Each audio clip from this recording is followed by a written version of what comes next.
correct user input is handled in some sense gracefully.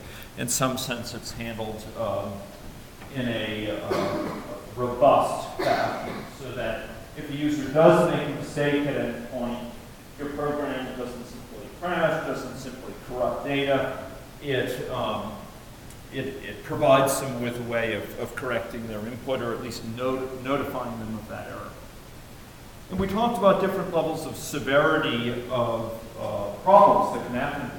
We talked about the fact that a program can actually deliver negative value in cases where, for example, corrupts a file. Think about if you were using, a word processing package, and not only was it not able to undertake some feature, but actually destroyed your document.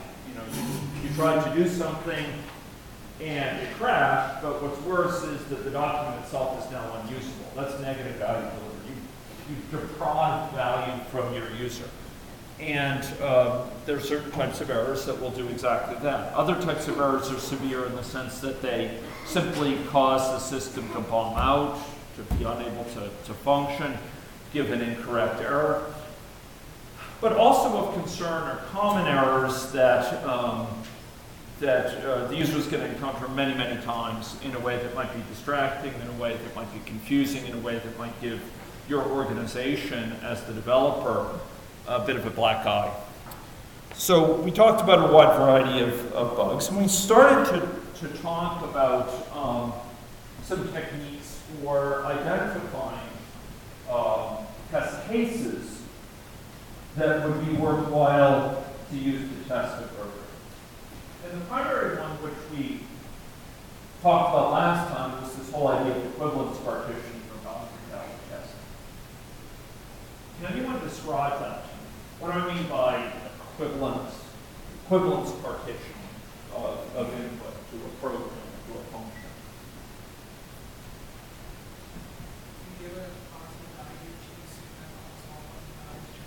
Good.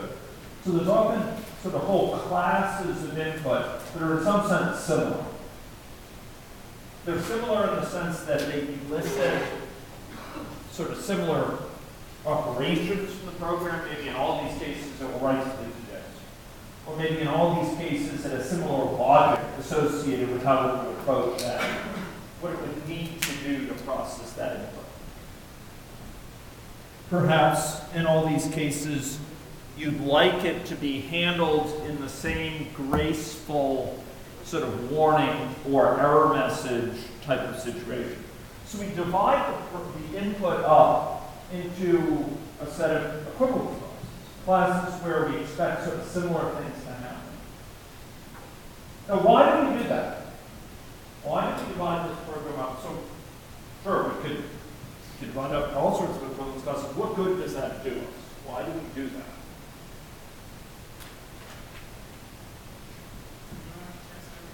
You don't test everything. More than that, you typically can't test everything. You don't have time. The earth will be burnt into a cinder by a red giant sun before your program would complete even testing exhaustively the first input or something like that. We don't have the option of testing full. So that's the overall motivation for that. How does the equivalence class, if we identify equivalence classes as sort of input that should be treated similarly, say negative values, positive values, and zero, what do we do to test that? Where might we draw cases from? How would those equivalence classes guide us to draw a case?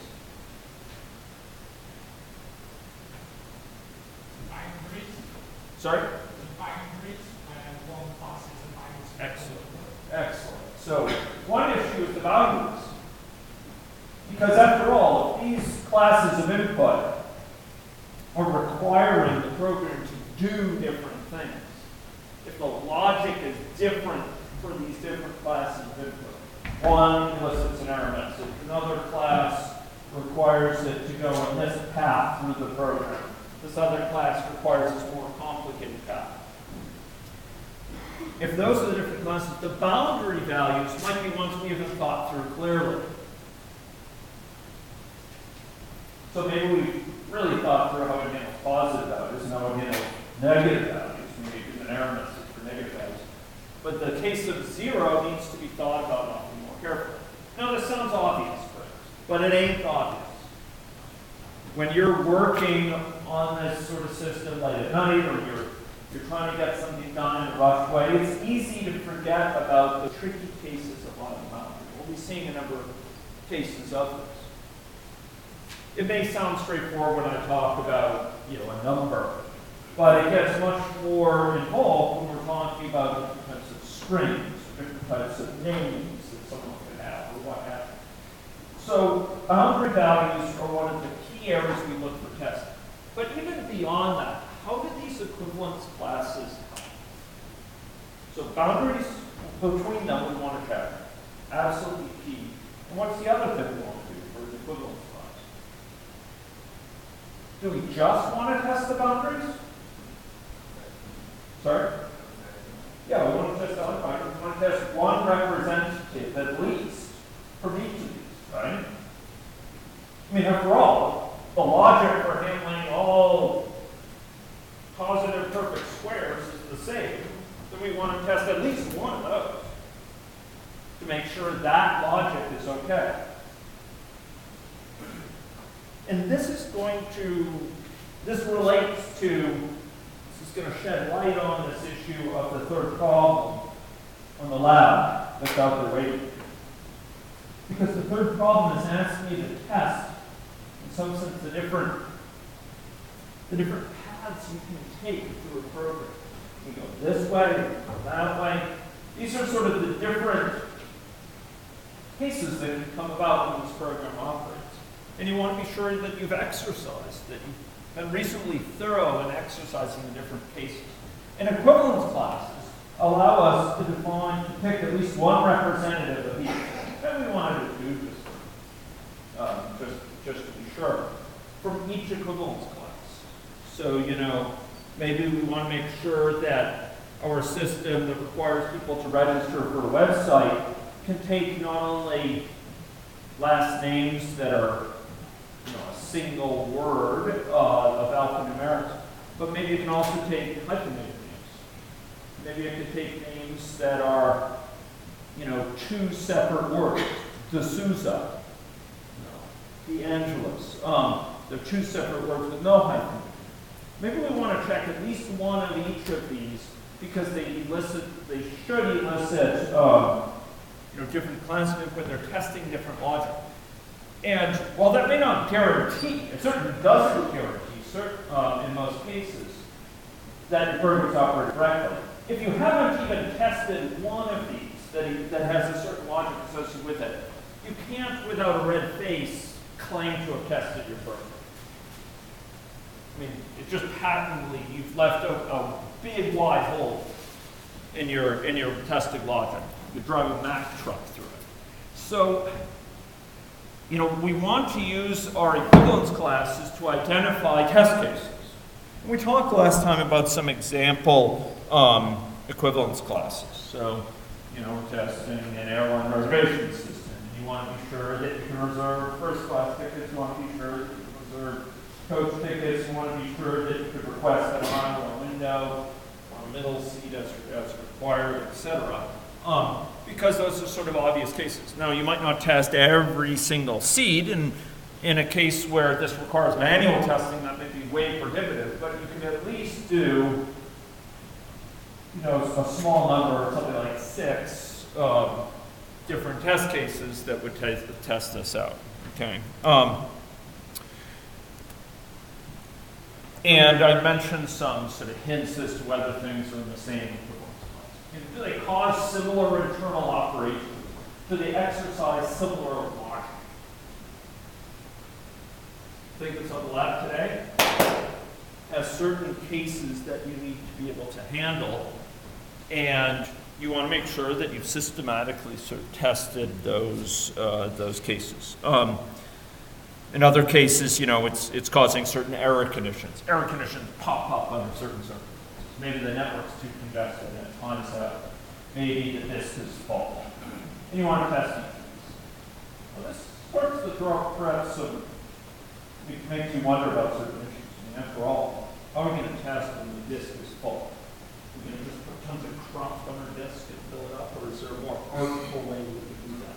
And it turns out there's tools to do exactly that, stress testing tools, to pretend as if your disk is full. Or we insert test hooks that make it seem as if they've been disk corruption and sees how your program will react. So often we're trying to identify sort of common classes of input to elicit similar results. And ladies and gentlemen, this is true regardless of whether we're operating at the level of the entire program through a user interface or whether we're operating at the level of the function of that program. What's the input to a web form, for example? Give me an example. When I say input, we're testing different classes of input. We have a web form. You know, you're going to sign up from Advantage. What's the input there? Text. Text to different fields. Right? Good. Just a sanity check. We're all on the same page. For a function, ladies and gentlemen, what's the input? So you have a function.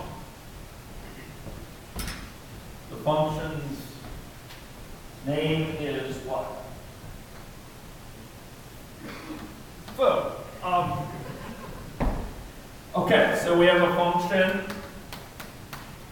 Takes an int.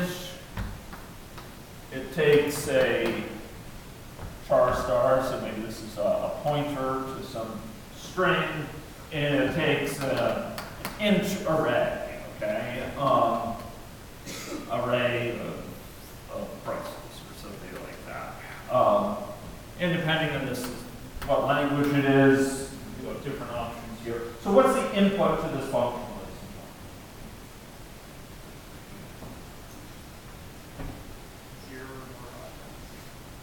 Yeah, it's different combinations of values we can have here. So we can have a case where a is 0, and this string is an empty string, and you know this array of prices has one element in it. Or we could have one where A is the smallest possible integer value that can be represented, and this string is A, B, C, D all the way to Z, and the array of prices has 10 elements in it. We could have any number of different inputs, and to test them all is impossible. But we could, by looking at what's going on in this function, we might figure, oh, well, if A is negative, it does different things than A is positive. We want to test those cases. If the array of prices is empty, it does one thing, otherwise it does something else. We want to test those logic. So these are the inputs at the function level. When we have a nice, what other things could this function depend on that might not make it so nice? Okay, it could call off to other functions, yeah. So it could call off to, and if it's foo, it's fitting that it call off to bar. And then after bar always comes faz, and then zap by convention. So it could call off to other functions. But if it's just giving those functions, things that it got as input, that might not lead to more input. What else could it depend on, either through these functions or more directly? What else might it depend on besides what's passed to it as its arguments? Global variables. Ew. Yeah, that could be part of its input too. And ladies and gentlemen, in those cases, it gets more ugly to set things up. It's not as clear cut. You can't see just by looking at this what it depends on. You have to figure out, okay, what else is it doing? Maybe another thing it could do is where else could it get input from? From the user. Or it could read something from disk, right? Or it could grab something from the network. Or it could go out and get a website, go to a website for weather information and suck all sorts of information in from that and historical data on weather. Would that also be input that could affect how this works?